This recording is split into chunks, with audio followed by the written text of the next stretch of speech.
자, 여러분, 우리는 바울이 고린도를 떠나 두 번째 전도 여행을 마무리하고 그리고 곧이어 바로 세 번째 전도 여행을 시작했던 것을 기억합니다. 그리고 오늘은 에베소에 머물며 바울이 만났던 여러 사람들 그리고 그 속에서 있었던 일들에 대해서 여러분들과 이야기를 나누려고 합니다. 자, 바울이 전도 여행을 할 당시까지도 세례 요한의 메시지를 듣고요, 그 하나님 나라 운동에 동참하고 세례 요한으로부터 세례를 받고 그를 따르는 사람들이 많이 있었습니다. 여러분 기억나시죠? 세례 요한이 예수님보다 먼저 와서 요단강가에서 회개하라, 하나님의 나라가 가까이 왔느니라 외칠 때 수많은 사람들이 그 앞에 나아가서 회개하고 세례를 받고 그를 따랐던 걸 기억하실 겁니다. 자, 바울이 에베소로 돌아왔을 때 바로 그런 사람들을 그곳에서 만날 수 있었습니다.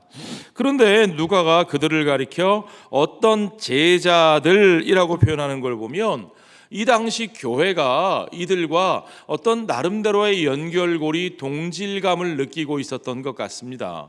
그러니까 이들에 대해서 제자들, 그러니까 저 세상 사람들이 아니고 남이 아니고 뭔가 그들의 운동에 함께 연결되어 있는 동지의식을 가지고 있었다는 거죠. 자, 그들 스스로도요, 자신들을 아마 우리는 당신들과 같은 형제요 라고 소개했던 것 같습니다. 그런데요, 이 사람들에 대해서 바울은 좀 다른 생각을 했던 것 같습니다. 2절에 보세요. 이르되 너희가 믿을 때에 성령을 받았느냐? 이르되 아니라 우리는 성령이 계심도 듣지 못하였노라.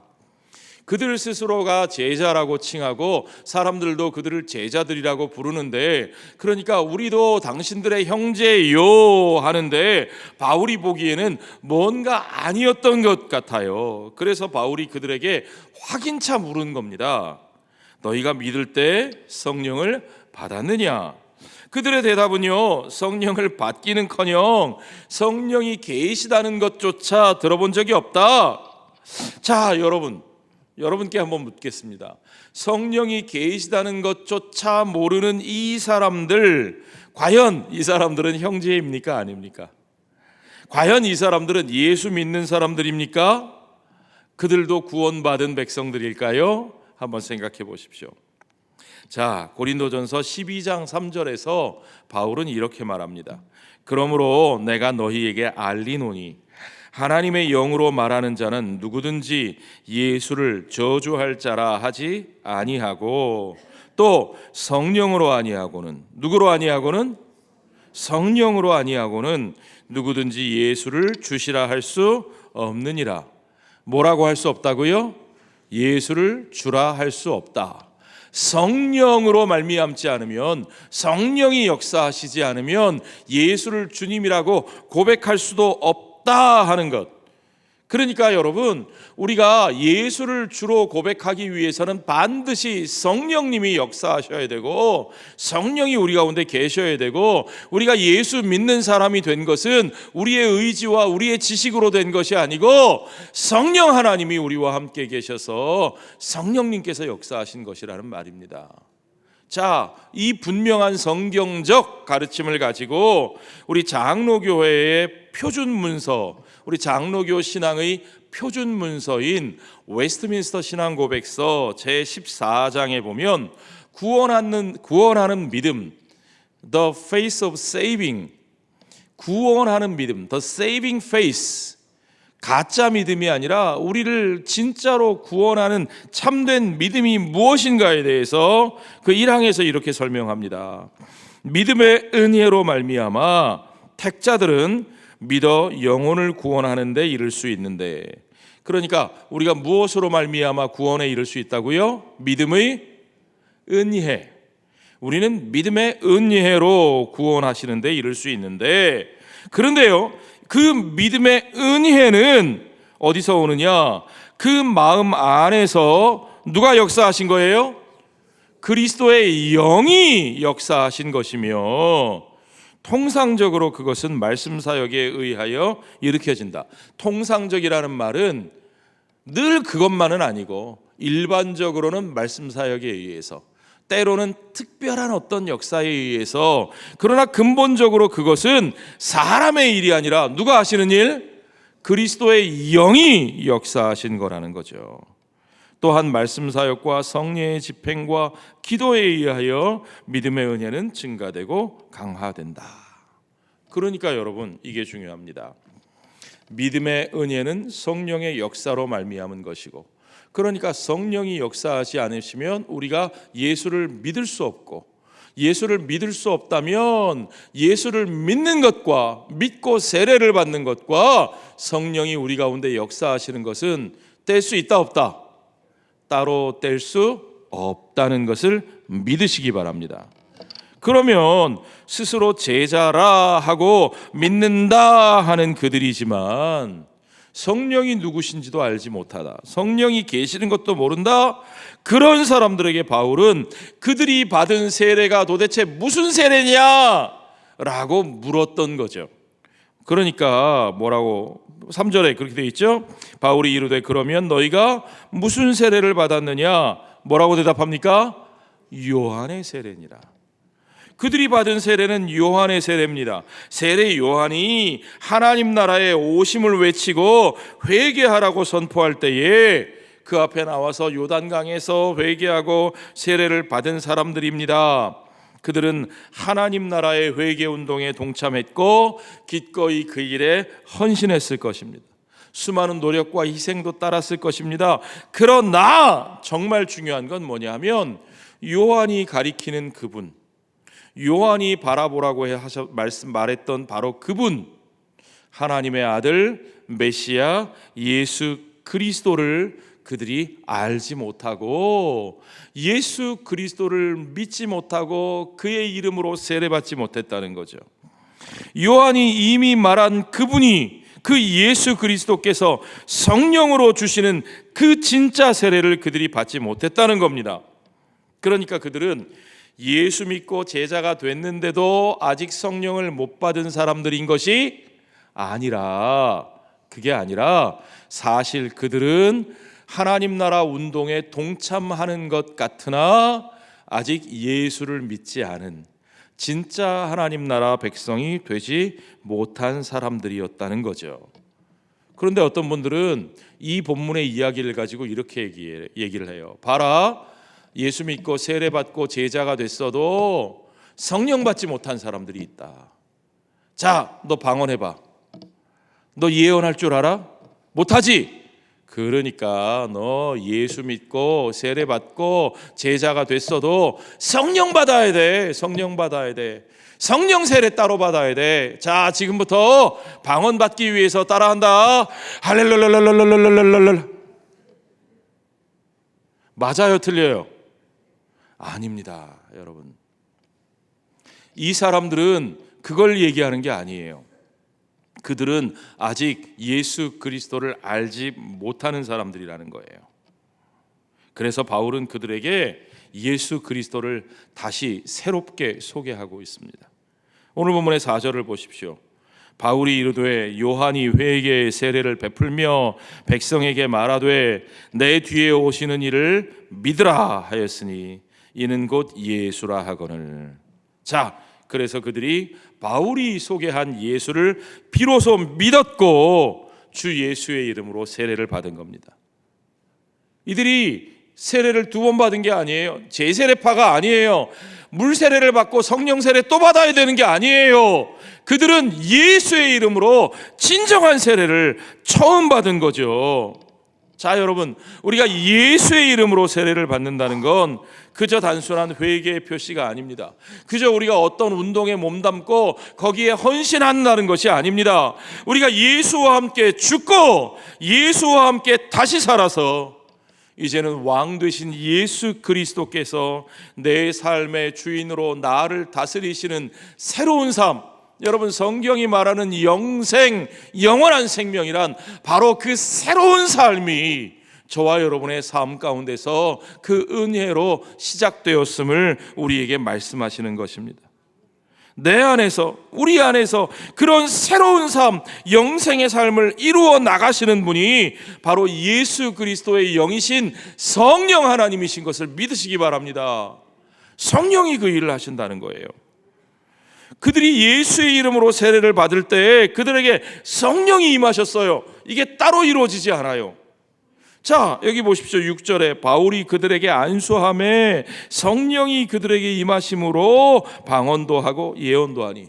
우리는 여기서 자꾸 방언과 예언에만 집중하는데 여기서 중요한 건 방언과 예언이라는 현상이 중요한 게 아니라 그들이 성령 받았다는 거예요. 언제? 그들이 예수의 이름으로 세례를 받을 때 성령이 그들 가운데 임하셨다는 겁니다. 자, 여러분, 하나님 나라의 역사, 세례 요한이 선포했던 하나님 나라의 역사는 그 선포를 따라다니고 회개하고 헌신하고 노력함으로 이루어지는 게 아니고 오직 예수 그리스도의 십자가의 복음의 은혜와 그가 약속하신 성령의 그 역사를 통해서만 이루어진다는 사실을 여러분 믿으시기 바랍니다. 요한의 세례를 받은 그들까지도 온전히 예수의 이름으로 예수 그리스도의 복음 안에서 참된 구원의 백성으로 바로 세워져야 되는 겁니다. 여러분 분명히 기억하셔야 됩니다. 우리가 아무리 대단한 운동에 참여하고 좋은 일을 하더라도 예수 그리스도의 십자가와 성령의 역사가 없이는 하나님 나라의 역사는 결코 이루어질 수 없다는 사실을 여러분 믿으시기 바랍니다. 자, 바울은 바로 그 하나님 나라의 일을 한 겁니다. 바울은 어디 가나 그 하나님 나라에 관해서 말했습니다.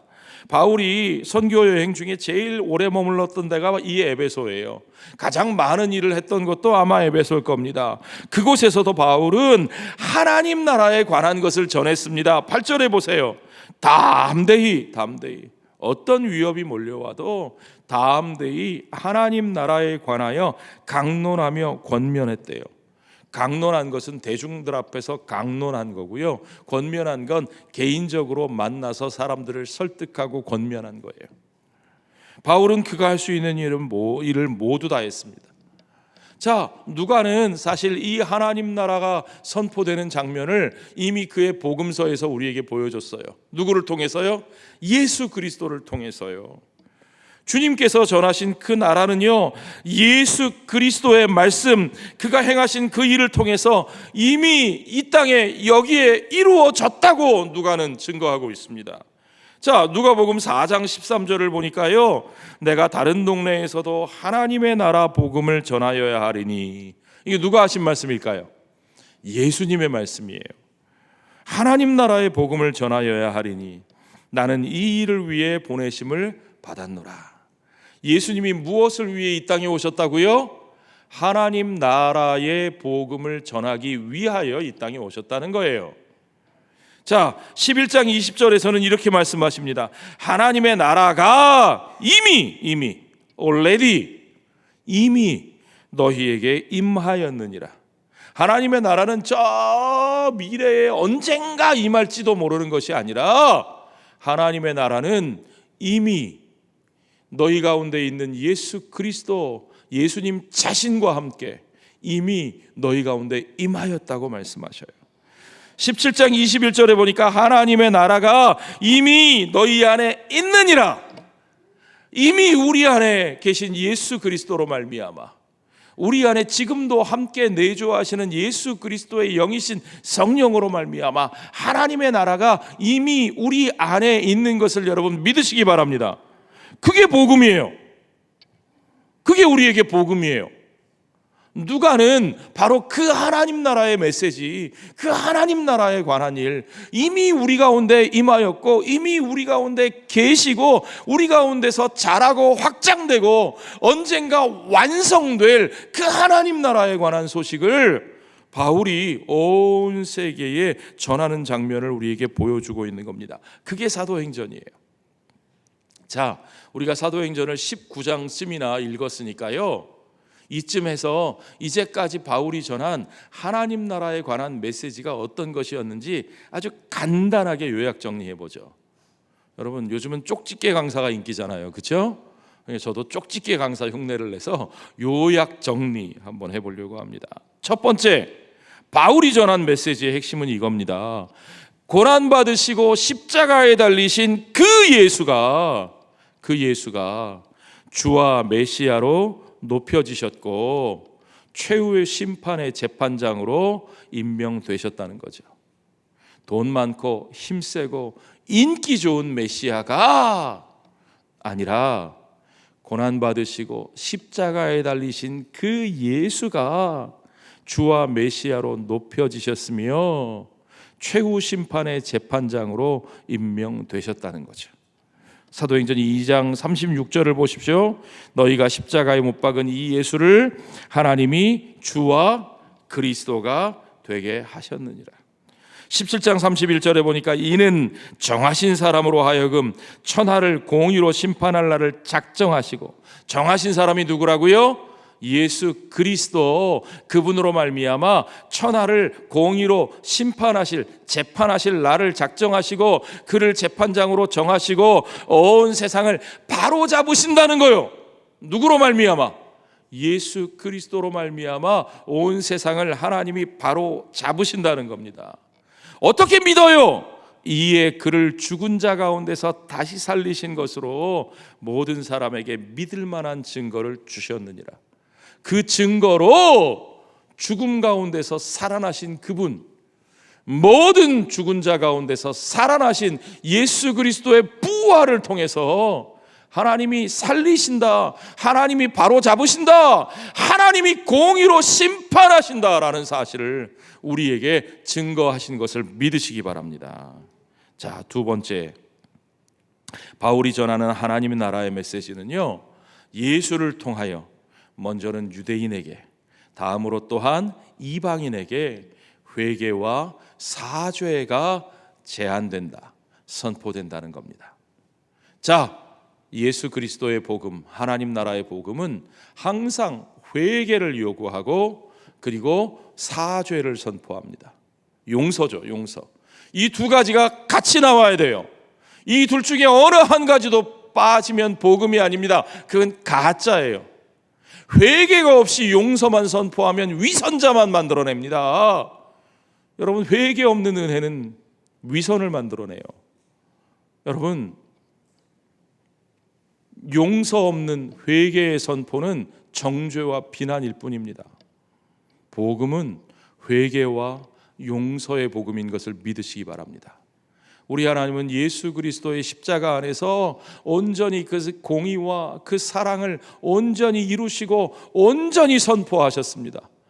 예수 그리스도 안에서 회개와 용서의 복음, 그 공의와 그 온전한 사랑을 이루신 우리 하나님께서 그 복음을 유대인에게만이 아니라 이제는 이방인에게도 선포하시고 그를 통하여 유대인과 이방인 모두를 하나님의 백성으로 품어주시는 것을 믿으시기 바랍니다.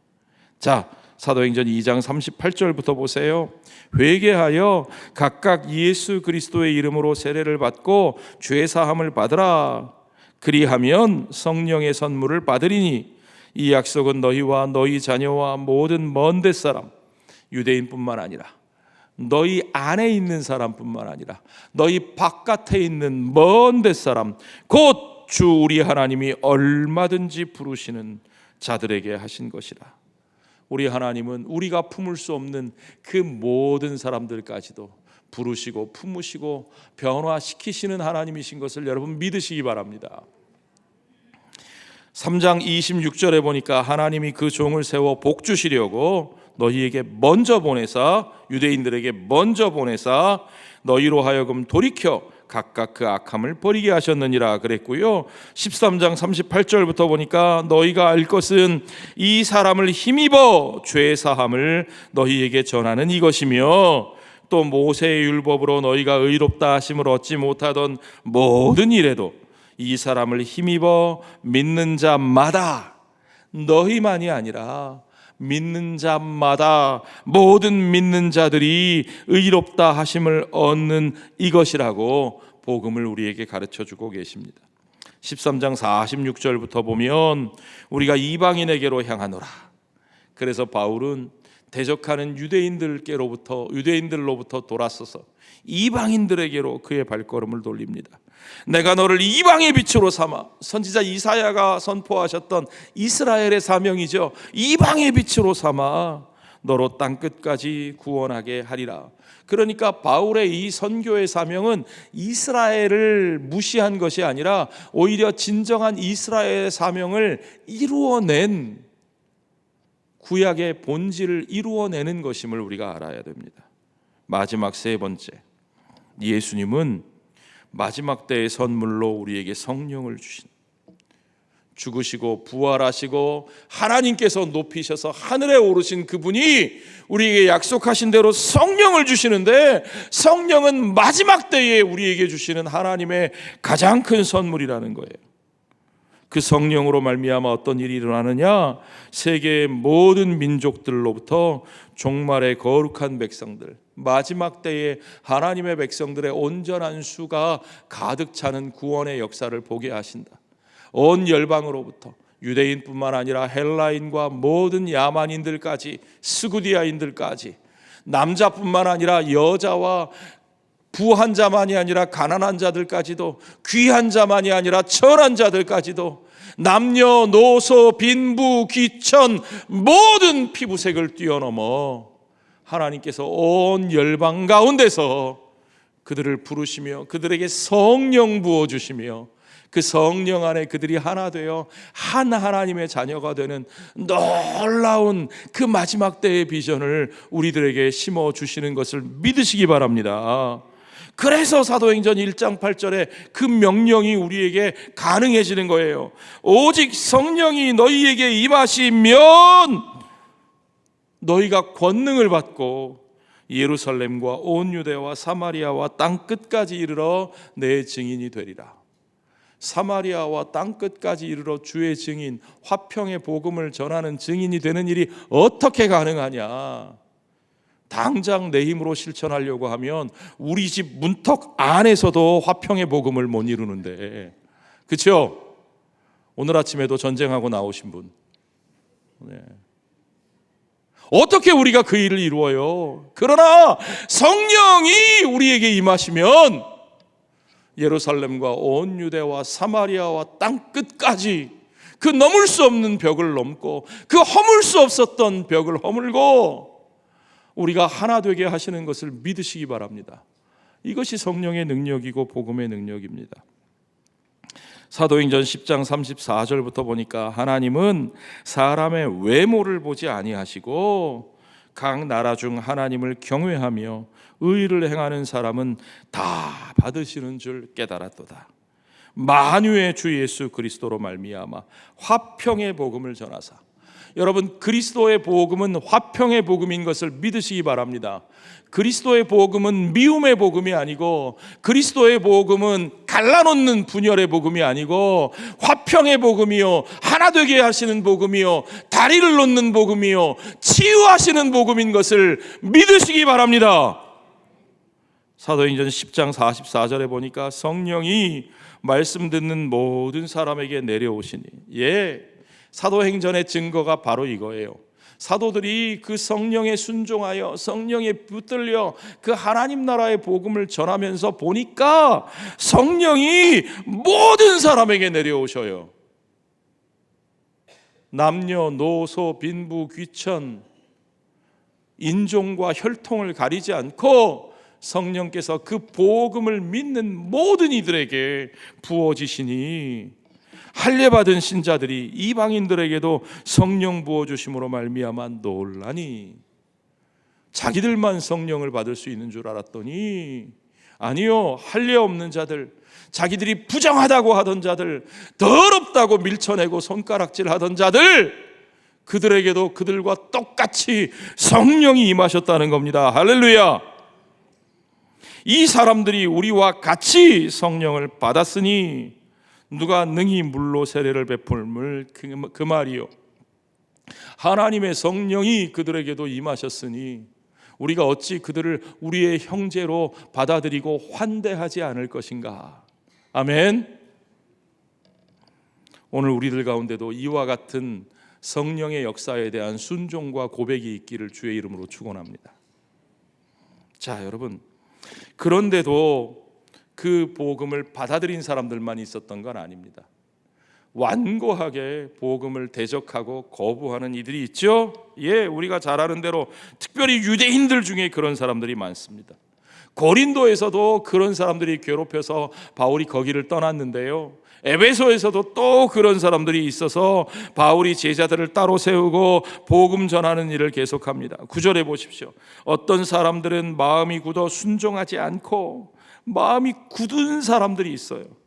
무리 앞에서 이 도를, 이 하나님 나라의 복음, 이 화평의 복음을 비방하거늘 바울이 그들을 떠나 제자들을 따로 세우고 두란노 서원에서 날마다 강론하니라. 할 수 있는 최선의 일을 다하는 거죠. 두란노 서원, 그러니까 바울이 무슨 책방을 경영했나 이렇게 생각하시는 분들이 많은데, 두란노는 당시에 수사학이나 철학을 가르치던 어떤 선생의 이름이었을 겁니다. 티라누스. 그 티라누스가 가르치던 학당, 오늘날로 말하면 학원이겠죠. 그 학원을 바울이 빌린 거예요. 세낸 거예요. 바울은 늘 새빵살이 했어요.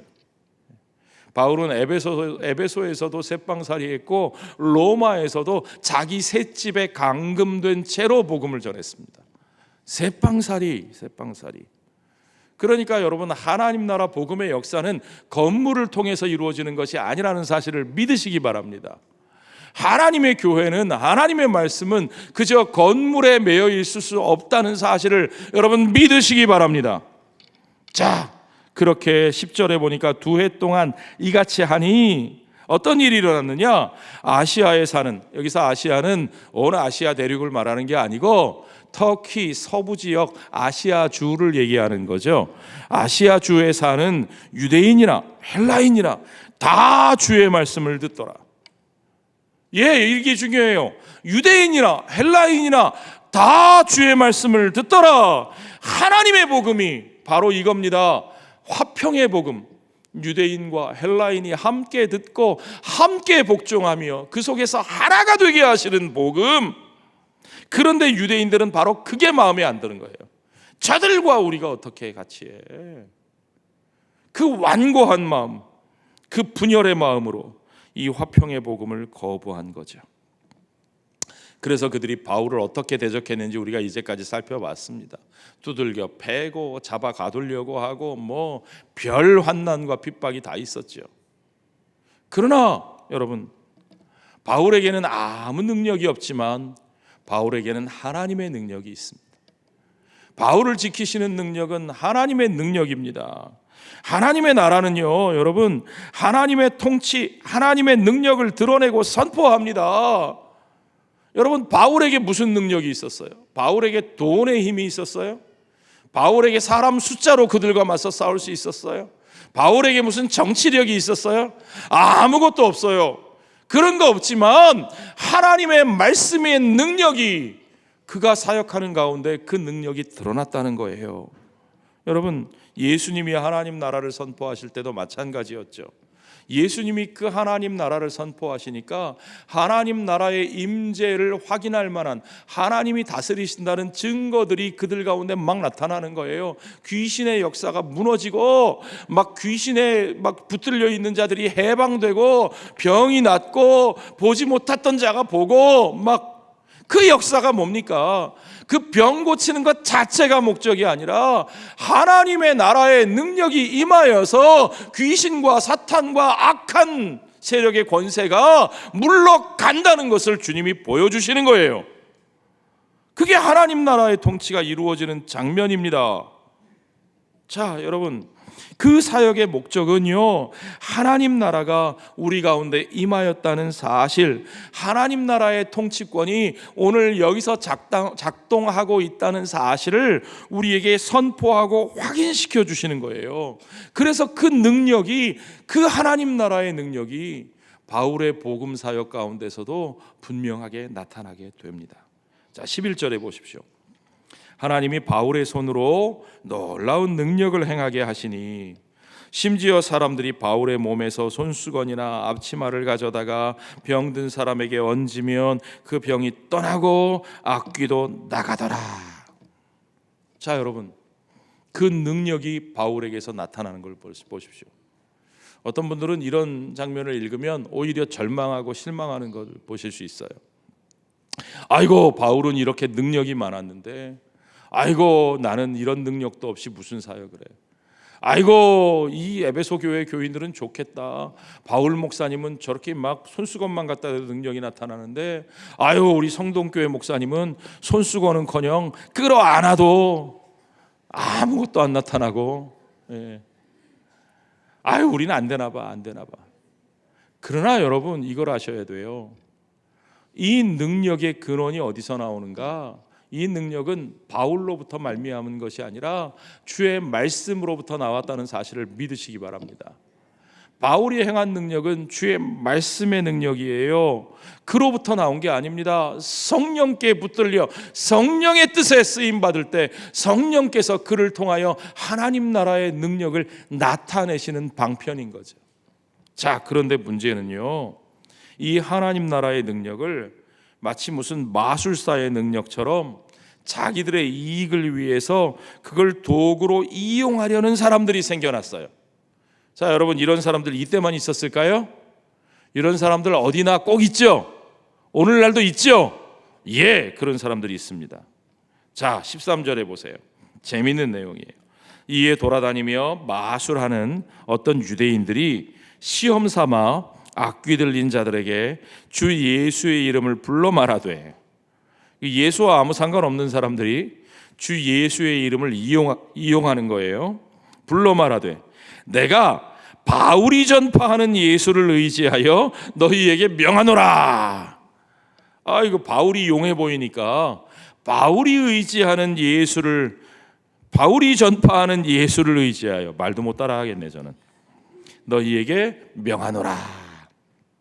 자, 입으로는 예수의 이름을 부르지만 사실은 예수와 아무 상관이 없는 이들, 오직 자기의 이익을 위하여 마술적인 능력을 갖고자 하는 사람들, 여러분, 어디나 이런 사람들이 있다 그랬죠?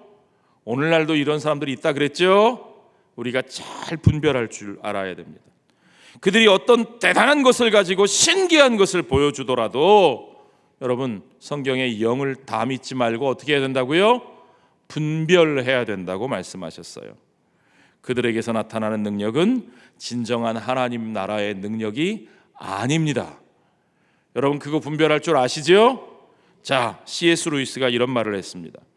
복음이 능력을 주는 것은 맞지만 복음 자체가 마술은 아니다. 마술은 하나님께 겸손하게 복종하는 대가를 치르지 않고 그 능력만 얻으려고 한다. 그게 마술이에요. 그러니까 하나님께 겸손하게 복종하지 않고 하나님의 뜻에 붙들리지 않은 채로 자기 자신이 중심이 돼서 자기가 주도하고 자기가 살아서 그 능력으로 뭔가 자기의 목적을 이루려고 하는 자가 있다면 그는 성령의 종이에요, 마술사예요? 그는 마술사인 겁니다. 성령의 종은 그 능력을 얻으려고 하지 않고 그 능력을 이용하려고 하지 않고 먼저 하나님께 붙들려 복종합니다. 겸손하게 자신을 낮추고 내 안에 계신 주 예수 그리스도의 통치에 복종하고 오직 주님의 뜻이 이루어지기를 바라고 나를 그분께 내어드리고 그분의 손에 붙들려 쓰임받습니다. 그분의 손에 붙들려 쓰임받다 보면 그분의 주권적 역사가 우리를 통해서 나타나게 되는 것을 믿으시기 바랍니다. 그게 중요한 거예요. 자, 이런 마술사들 어떻게 됐을까요? 15절에 아주 재밌어요. 악귀가, 이 귀신이 하는 말이에요. 악귀가 대답하여 이르되 내가 누구도 알고 예수도 알고 누구도 알고 바울도 알거니와 너는 누구냐? 너는 웬 듣보잡이냐? 그렇죠? 예. 자, 여러분, 악귀도 예수도 알고 바울도 압니다. 그러나 예수와 바울을 사칭하는 그들, 입만 열면 하나님 하나님 하나님 은혜 은혜 은혜 입에 달고 살지만 그러나 예수 그리스도와 아무 상관이 없는 자들, 마귀도 그들을 알아보고 우습게 여긴다는 겁니다. 우리는 예수의 이름을 입에 달고 사는 자가 아니라 주 예수의 이름을 믿음으로 그와 연합하여 세례를 받고 성령으로 새롭게 거듭나서 영생의 새 삶을 사는 사람들입니다. 아멘. 우리는 예수와 함께 죽고 예수로 다시 살아난 사람들입니다. 이제 그래서 이 세상의 나라에 속한 자가 아니라 하나님 나라의 시민이 되었으므로 우리는 더 이상 내가 내 삶의 주인이 아니기 때문에 내 자신의 이익을 위해서 살지 않고 내 안에 계시는 예수 그리스도께서 그의 의를 위하여 쓰시는 나의 삶이 된 것을 여러분 믿으시기 바랍니다. 그렇습니다. 그러한 사람의 삶에서 진짜 하나님 나라의 능력이 나타납니다. 성령이 우리를 도구로 쓰실 때 성령의 능력이 우리를 통해서 그저 드러나는 겁니다. 그렇습니다. 진짜 하나님의 능력이 임하실 때 우리의 삶에 나타나는 결과를 보면 알아요. 예수님 말씀하신 대로 열매를 보아야 하는 겁니다. 자, 에베소에서도 그런 결과들이 나타났어요. 17절에 보십시오. 에베소에 사는 유대인과 헬라인들이 다 이 일을 알고 두려워하여 어떻게 했어요? 주 예수의 이름을 높였대요. 누구의 이름을 높여요? 바울의 이름을 높여요? 아니요, 주 예수의 이름, 오직 주 예수의 이름만 높이는 일이 성령 받은 저와 여러분의 삶에서 나타나야 할 줄로 믿습니다. 내 능력을 과시하고 내가 높아지고 내가 위에 서는 게 아닙니다. 내가 영광 받는 게 아니에요. 오직 주 예수의 이름만 높아지시고 18절에 보니까 믿은 사람들이 많이 와서 자복하여 행한 일을 알리며, 자복한다는 게 뭐예요? 엎드려 회개한다는 거예요. 여러분, 진정으로 복음을 믿은 사람은 정직하게 하나님 앞에서 회개하는 역사가 일어납니다. 하나님의 백성들이 마땅히 해야 될 일은 죄를 자복하고 회개하는 일부터 시작하는 겁니다. 진짜 성령의 역사, 진짜 영적 부흥의 증거는 바로 그 진정한 회개가 우리 안에 있느냐예요. 세상을 향해서 손가락질하기 전에 먼저 우리 안에 있는 죄악들을 정직하게 내어놓고 회개하는 거예요. 내 이익만 탐했던 죄악들, 내 권세만 탐했던 죄악들, 내 욕심대로 교회를 휘둘렀던 죄악들, 습관적으로 거짓말하며 사람들에게 상처 주었던 죄악들 정직하게 내려놓고 하나님 앞에 자복하며 회개하는 은혜가, 그 역사가 성령이 우리 안에 계시는 것의 증거입니다. 마지막 세 번째로 19절을 보십시오. 또 마술을 행하던 많은 사람이 그 책을 모아가지고 와서 모든 사람 앞에서 어떻게 했다고요? 불사르니, 경상도 사람이 성경을 번역했으면 불사지르니 그랬을 텐데, 예. 정말 불사질렀어요. 이제까지 자기를 먹고 살게 해줬던, 이제까지 자기를 대단한 사람으로 보이게 했던 그 모든 것들, 그 모든 거짓되고 허풍스럽고 그 악한 이익의 도구들을 그들은 아쉬워함이 없이 과감하게 불사질렀습니다. 싸지 않습니다. 그 값을 계산하니 5만, 은 5만. 당시 은 5만이면 한 가정이 100년을 먹고 살 수 있는 금액이라 그래요. 권사님 눈이 동그래지셨어요. 예, 어마어마한 금액입니다. 그러나 하나님 앞에서 성령이 우리를 인도하시면 과감하게 포기하고 내려놓고 돌아서는 역사가 일어나는 줄 믿으시기 바랍니다.